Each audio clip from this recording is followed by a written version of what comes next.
ഇതെന്താ ആന്റി, പാലിന്റെ മണം അടിച്ചപ്പോ തന്നെ സർപ്പം പുറത്തേക്ക് വരുന്നുണ്ടല്ലോ. പാല് വയ്ക്കുന്നതിന് മുമ്പേ ഇതെന്തിനാ പുറത്തേക്ക് വന്നത്? അത് ദൈവ സർപ്പമാണ്. ദൈവത്തെയാണ് നീ കളിയാക്കുന്നത്. എന്നാലും ഇതെന്താ ഇത്ര പെട്ടെന്ന് പുറത്തു വന്നേ? എന്തോ ഈ പുറ്റ് നീ വിചാരിക്കുന്ന പോലെയല്ല, പവർഫുൾ ആണ്. നാഗദേവത പുറത്തെത്തിയിട്ടുണ്ട്. രണ്ടുപേരും പാത്രങ്ങൾ വെച്ചോളൂ. മഞ്ജരി, ആ പാത്രം അവിടെ വെക്ക്. ആന്റി, അതെന്തെങ്കിലും ചെയ്യൂ? ഒന്നും ചെയ്യില്ല മഞ്ജരി, നീ അത് അവിടെ വെക്ക്. വേഗം വെക്ക്.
ഞാനും മേഘനയും കൂടി ആ പുറ്റിനു മുന്നിൽ പാല് വെക്കും. ആ സർപ്പം ആരുടെ പാത്രത്തിൽ നിന്ന് കുടിക്കുന്നു അയാൾക്കായിരിക്കും ഈശ്വരാനുഗ്രഹം ഉള്ളത്. ആ ആളായിരിക്കണം പൂജയിലും ഉണ്ടാവേണ്ടത്.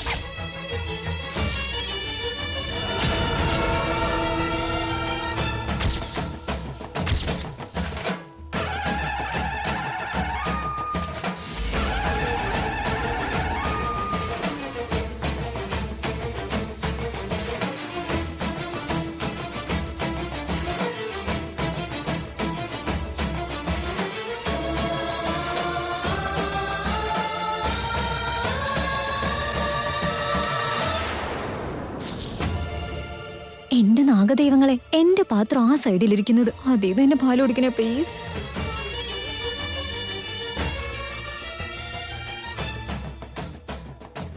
മഞ്ജരി, സർപ്പം എന്താ ഇത്രയും നേരം നോക്കി നിൽക്കുന്നത്?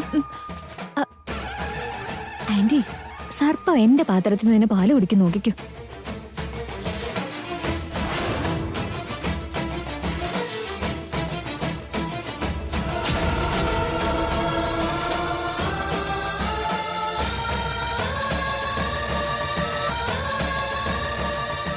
എന്താ ആന്റി ഇത്? സർപ്പം എന്താ യൂട്ടേൺ എടുത്തത്?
മോളെ മേഘനെ, നാഗദേവതയുടെ അനുഗ്രഹവും നിന്നോടൊപ്പം തന്നെയാണുള്ളത്.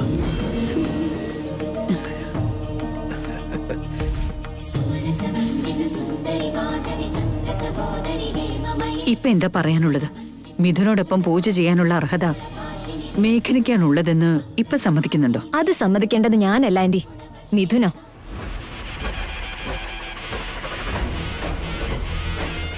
നീ കണ്ടില്ലേ മിഥുൻ, നാഗദേവതയുടെ അനുഗ്രഹവും മേഘനയോടൊപ്പം തന്നെയാണുള്ളത്. മിഥുൻ, നിന്നോടൊപ്പം ചേരേണ്ടത് മേഘന തന്നെയാണെന്ന് ഈശ്വര നിശ്ചയമാണ്. അതെ വലിയേട്ടാ, ഈ പൂജ നിങ്ങൾ രണ്ടുപേരും കൂടി ഒന്നിച്ച് ചെയ്യണം.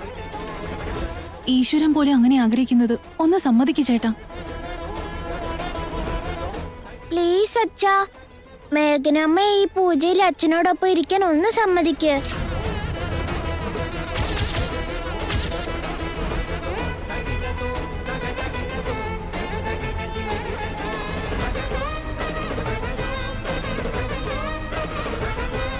നിങ്ങളുടെ ഇഷ്ടം പോലെ നടക്കട്ടെ.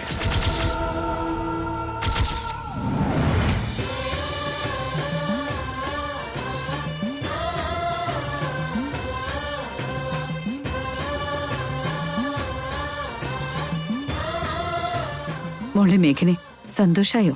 വേഗം വാ, പൂജ തുടങ്ങാം. വാ മോളെ.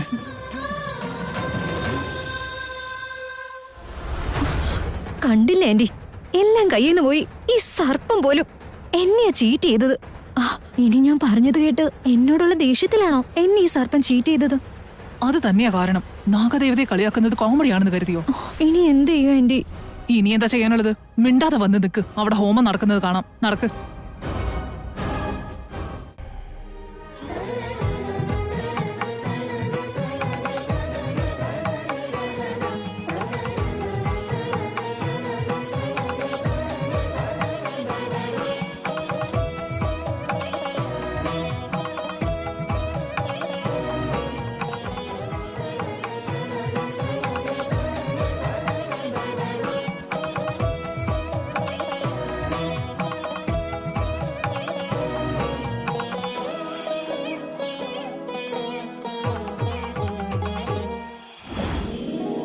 നോക്കും, ഇതിനും മേഘനയും കല്യാണ സമയത്ത് എങ്ങനെ ഒന്നിച്ചിരുന്നേ.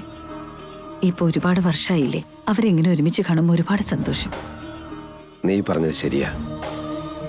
ഇവരൊന്നിച്ചുള്ള ഈ പൂജ കാണുമ്പോൾ എനിക്ക് ഇവരുടെ കല്യാണം തന്നെയാണ് ഓർമ്മ വരുന്നത്. ചേച്ചിയും ചേട്ടനും ഒന്നിച്ച് പൂജ ചെയ്യുന്നത് കാണുമ്പോ തന്നെ എന്റെ മനസ്സ് നിറഞ്ഞു വിവേക്. എനിക്കും അങ്ങനെ ചാരു. കുറച്ച് നാളുകൂടെ കഴിഞ്ഞ് നമ്മളും ഇതുപോലെ ഒരുമിച്ച് കല്യാണ മണ്ഡപത്തിൽ ഇരിക്കേണ്ടതല്ലേ? ഇത് കാണാനാണ് രാവിലെ ഞാൻ ഒരുങ്ങിക്കെട്ടി വന്നത്. മിഥുനോടൊപ്പം ഇരിക്കേണ്ടത് ഞാനല്ലേ? ഇപ്പൊ ആ മേഘന ഇരിക്കുന്നത് നോക്ക്. ഇത് വെറും ഒരു പൂജയല്ലേ, അല്ലാതെ കല്യാണമല്ലല്ലോ. നീ ഒന്ന് സമാധാനിക്ക്. കല്യാണത്തിന് ശ്രമിച്ചപ്പോഴെല്ലാം 2 തവണ അവളല്ലേ അവിടെ ഇരുന്നത്. ഇനിയും നിങ്ങളുടെ ജീവിതത്തിൽ അങ്ങനെ ഒരു സിറ്റുവേഷൻ ഉണ്ടായാ മിഥു നിന്നെ തിരഞ്ഞെടുക്കൂ. അതുകൊണ്ട് നീ സമാധാനിക്ക്.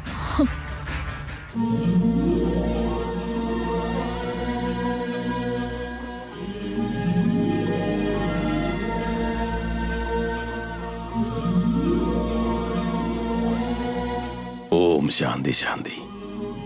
പൂജകളെല്ലാം വിഘ്നങ്ങളില്ലാതെ അവസാനിച്ചു. ഞാൻ ഒരുപാട് പൂജകൾ ചെയ്തിട്ടുണ്ട്, ഒരുപാട് യജ്ഞയാഗങ്ങളും ചെയ്തിട്ടുണ്ട്. എന്നാൽ ഈ യാഗപൂജ ഇത്ര സമാധാനത്തിൽ തീർന്നത് ആദ്യ അനുഭവം.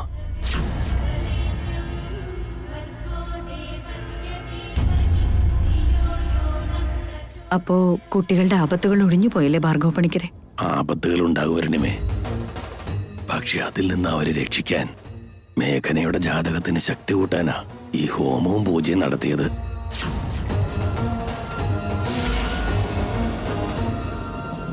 ഈശ്വരന്റെ ദയ കൊണ്ട് മിഥുനും കുട്ടികൾക്കും ഇനി പ്രശ്നങ്ങളൊന്നും ഉണ്ടാവില്ല അല്ലേ? ഈശ്വരനിൽ വിശ്വസിക്കുന്നവരെ ആ ദൈവം ഒരിക്കലും കൈവിടില്ല. ജീവിതത്തെ സന്തോഷമേ ഉണ്ടാവൂ. ശുഭം ഭൂയാത്.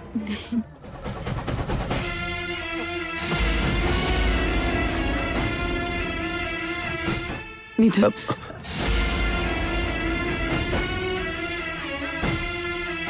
അച്ഛാ, അച്ഛ നിക്ക്.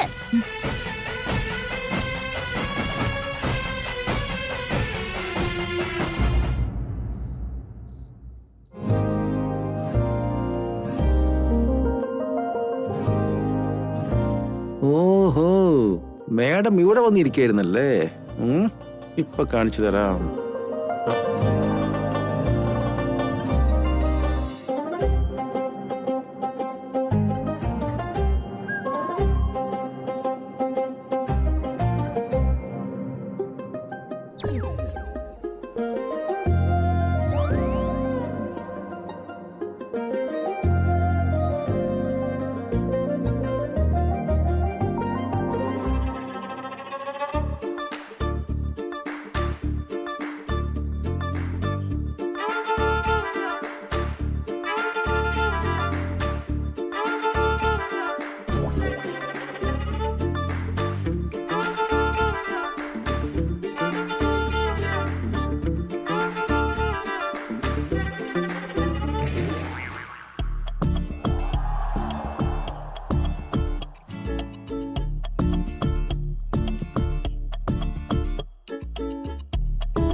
ഇത്?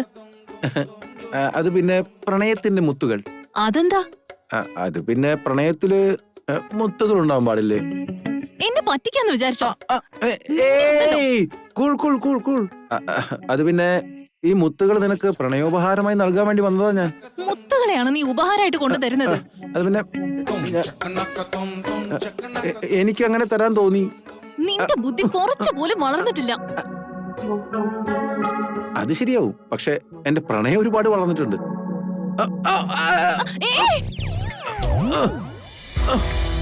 അമ്മേ,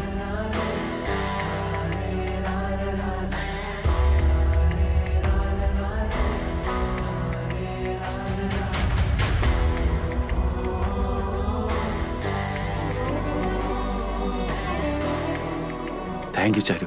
എന്തിന്? ഇങ്ങനെ എന്നോട് ചേർന്ന് കിടക്കുന്നതിന്. ഞാൻ വേണമെന്ന് വെച്ച് ചെയ്തൊന്നുമില്ല. നീ അതിനൊക്കെ കാരണം. ഹേയ്, എന്താ അത്ര ധൃതി? നിനക്കത്രയ്ക്ക് വെയിറ്റ് ഒന്നുമില്ല. എന്താ പറഞ്ഞേ? സോറി, ഞാനൊന്ന് പ്രണയിച്ചോട്ടെ. നീ അവിവാഹിതനായ പുരുഷനും ഞാൻ അവിവാഹിതയായ സ്ത്രീയോ ഇങ്ങനെ ചെയ്യുന്നത് ശരിയാണോ? നമ്മൾ കല്യാണം കഴിക്കാൻ പോകുന്നവരല്ലേ, അപ്പൊ കുഴപ്പമില്ല. എന്നാൽ അത് പോയി നിന്റെ അമ്മയോട് പറയും. ഞാൻ നിന്റെ അടുത്തിരുന്ന് ഫുഡ് കഴിച്ചതിന് ഇവിടെ ഒരു ഭൂകമ്പം ഉണ്ടാക്കിയതാ. ഇനി എന്നെ നിന്നെ ഇങ്ങനെ കണ്ടാൽ എന്താണാവോ സംഭവിക്കാൻ പോന്നെ? അമ്മ ഇങ്ങോട്ടൊന്നും വരാൻ പോകുന്നില്ലെന്നേ.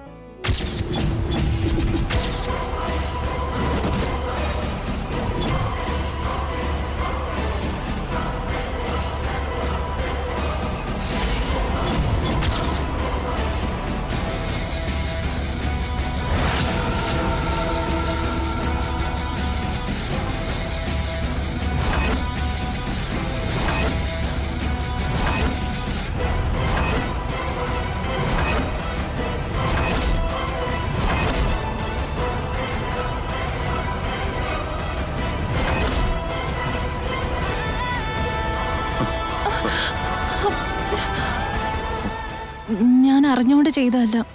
വിവേകാണ് എന്നോടിങ്ങനെ. റൂമിൽ നിന്ന് പുറത്തു പോ. വീട് പിടിച്ച് കുലുക്കൂന്നാണല്ലോ വിചാരിച്ച്. ഇതെന്താ ഇങ്ങനെ പെരുമാറുന്നത്?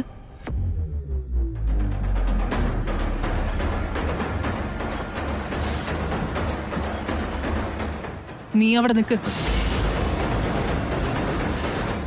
എന്തൊക്കെയാ വിവേക് ഇത്?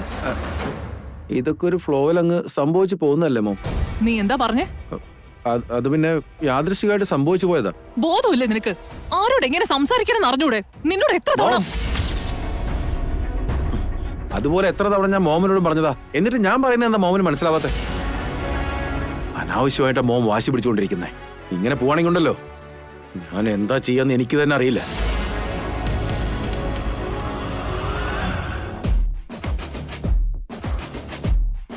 എന്താ പറ്റിയത് ആന്റി?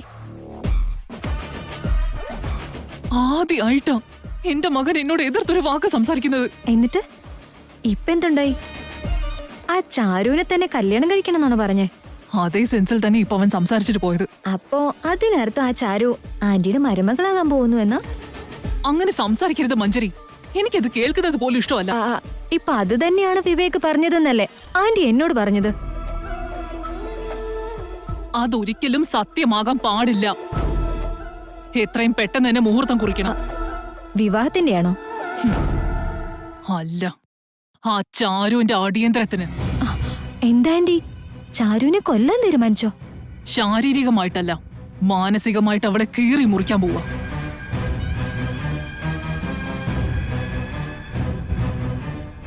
ആന്റി എന്താ പ്ലാൻ ചെയ്തിരിക്കുന്നേന്ന് അറിയില്ലല്ലോ. നടക്ക് ചിക്കു. നിക്ക് അച്ഛനെന്തോ അർജന്റായിട്ട് വർക്ക് ചെയ്യ ചക്കി. അതൊന്നും സാരമില്ല, നീ വാ. അച്ഛാ, എനിക്ക് വേണ്ടി ഒന്ന് 2 minutes ഫ്രീ ആകോ? Yes please. ചിക്കു അച്ഛനെ കാണിക്കാൻ ഒരു സാധനം കൊണ്ടുവന്നിട്ടുണ്ട്. എന്താണത്? രക്ഷാബന്ധൻ ദിവസത്തില് ചിക്കു എനിക്ക് കൊണ്ടുവന്ന ഗിഫ്റ്റാ അത്. ഗിഫ്റ്റോ? അതെ അച്ഛാ, അച്ഛൻ ഇതുവരെ എനിക്ക് ഒരുപാട് ഗിഫ്റ്റ്സ് തന്നിട്ടില്ലേ, അതിലേറ്റവും ബെസ്റ്റ് ഇത്. കാരണം ചിക്കു കൊണ്ടുവന്ന ഗിഫ്റ്റ് വെരി സ്പെഷ്യൽ ആണ്. അത്രയ്ക്ക് സ്പെഷ്യലായ ഗിഫ്റ്റ് എന്താണ്? അച്ഛനത് കാണിക്ക് ചിക്കു.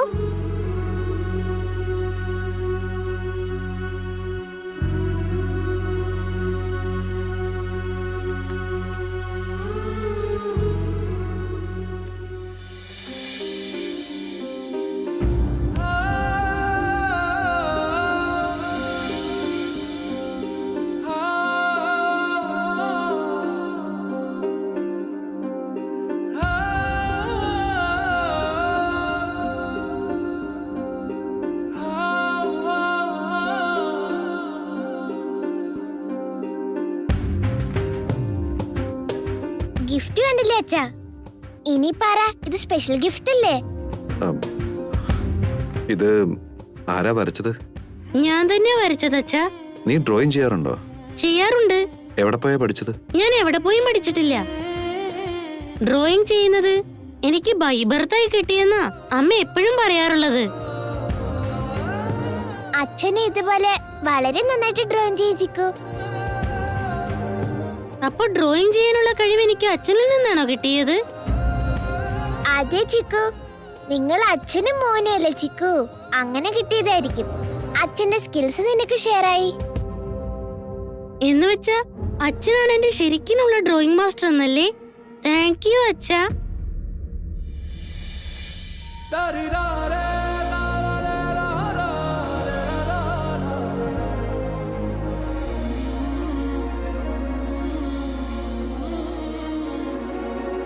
അച്ഛൻ എന്താ ചിക്കുനെ അപ്രിഷ്യേറ്റ് ചെയ്യുന്നില്ലേ?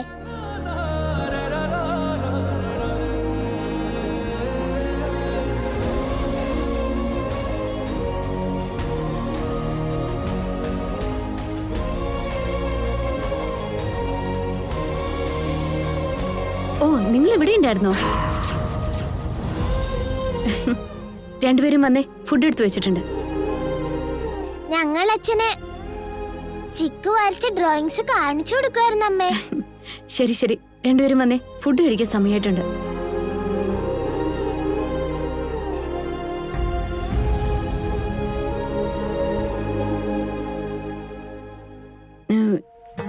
മിഥുനേട്ടനെ പോലെ ചിക്കുവും നല്ലതുപോലെ പടം വരയ്ക്കാറുണ്ട്.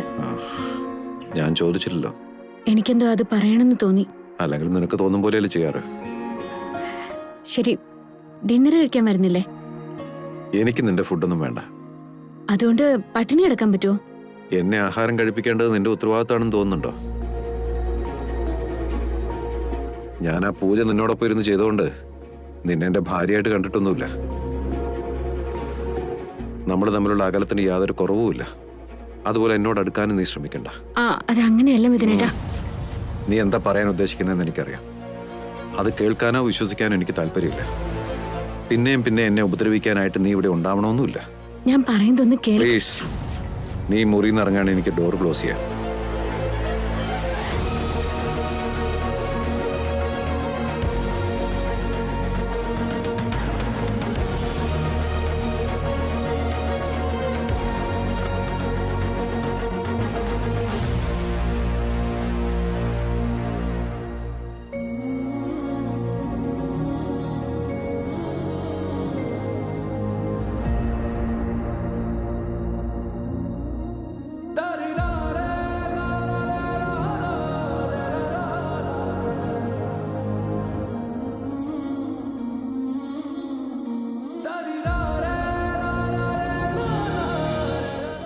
എന്നോട് അത്രയ്ക്ക് സ്നേഹമാണെന്നാണ് പറയുന്നത്. സത്യമായിട്ട് എനിക്ക് അച്ഛനെ ഒരുപാട് ഇഷ്ടമാണ്.